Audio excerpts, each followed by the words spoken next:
What is a teacher? Everyone believes a teacher is someone who teaches children basic knowledge. Actually, a teacher is way more than that. Teachers are mentors who have the ability to transform their students into the best versions of themselves. It's all up to them. All of you have been to school, haven't you? Now tell me, have you ever had a negative experience with a teacher? Come on, who hasn't? The worse a teacher's behavior is, the more drastic his negative influence will be on the students. And through my personal experiences, I can definitely confirm that. Some months ago, I experienced the first day of school in a new school, where I met my chemistry teacher, a woman who, although taught her lesson pretty well, she was full of negative emotions. Time has passed, and things are way better now. And in fact, she has started to like me. Though in the beginning, things were not okay.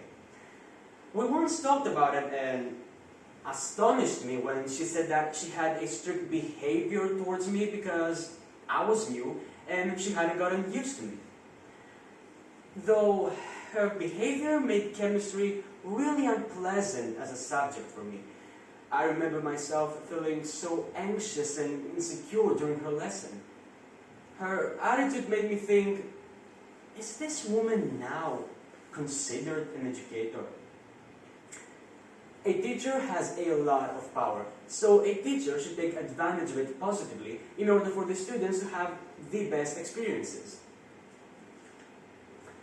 88% of people said that a teacher had a life-changing and positive impact on their lives, while the 98% agreed that a teacher can change a student's life. So, as you can see, being a teacher is not easy at all. And just so you know, the 89% agrees. Consequently, not everyone can become one. But how should a teacher be? A real teacher is happy. Happy teacher equals happy students. No kid will feel happy if its teacher was angry all the time. The mood of the teacher influences the mood of the students as well. Hey, you teachers out there, you're doing the best job in the world. Be happy about it. Secondly, a real teacher is patient. Would you like to have a teacher like this one? I don't think so. Now, would you like to have a teacher like this one? Now, that's what I'm talking about. Patience is a key characteristic with the ideal behavior of a teacher.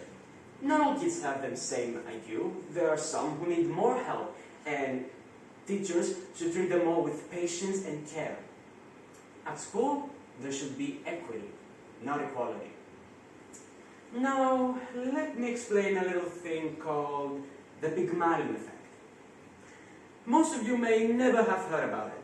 This is how we call the influence that has on us and our lives, the way people treat us, and what they believe about us. In 1964, psychologist Robert Rosenfeld informed the teachers in one elementary school that 5 of the students in their class had been identified as academic spurters, who would likely outperform their other classmates during the remainder of the year. The teachers were informed that this had been determined by testing them earlier that year. In reality, these 5 were chosen completely randomly, so there should have been no difference in the increase in their academic performance compared to the other students. However, by the end of the year, these 5 did outperform the other students. The high expectations of the teachers for the academic spurters caused the teachers to treat those students differently. providing them better and more feedback, asking them more questions, and etc. This resulted in better academic performance, thus fulfilling the prophecy of academic excellence that was made. Also, teachers should really try to balance their strictness towards the students. If not, things may get really dramatic. Students may lose their self-esteem, may have antisocial behavior, or even suffer from mental illnesses like depression. The crazy part about this is that the teacher's effect may also have a physical impact, a physical effect. Yes, you heard that right, physical effect. The pressure and anxiety students gain from their teacher's behavior is so big that physical symptoms start being shown. These can include skeletal aches, muscular cramps, lack of energy, upset stomach, neck tension. Such stress-related symptoms not only harm their physical well-being, but also their ability to focus during class, which will result in further pressure from the teacher, which in turn will result in the continuation of this problem. And we do not want that, do we? Next, a teacher is like a good friend. Most teachers don't have the willingness to get to know their students better in order to cooperate more efficiently. They prefer having only the role of the teacher, the philosopher, the superior human who is so much better than you.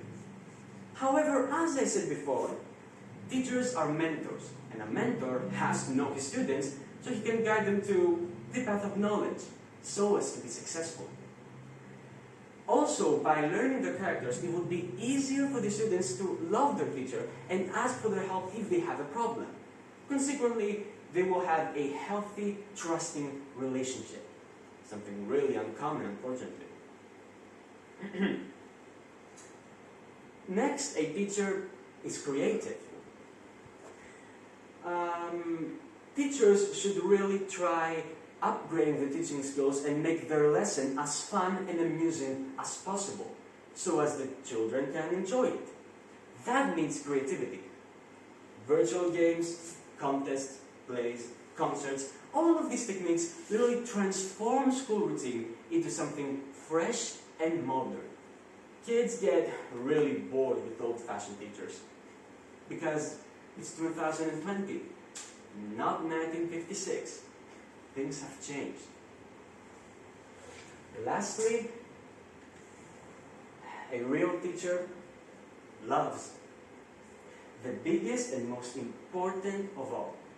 A teacher should consider his students as his own children. Of course, he should be strict sometimes. Of course, he should set rules when needed. But most importantly, he should show his love for them every single day, because only that way the children will love them too. Children are just like buds. They need love and care so as to flourish and become beautiful flowers.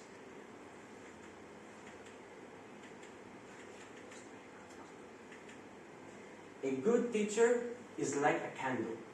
It consumes itself to light the way for others. Mustafa Kemal Atatürk. So, being a teacher is not easy, as I said before, and there are many criteria that are needed to be considered as a good one. It is very difficult, very inconvenient, and tiring, but the fact that you help kids grow is so fulfilling. At the end of the day, it's all worth it. So, if you find this profession sort of interesting and you think you have the criteria that are needed, go ahead and try it. But if not, don't worry. I am 100% sure you will find your dream job one day. Thank you.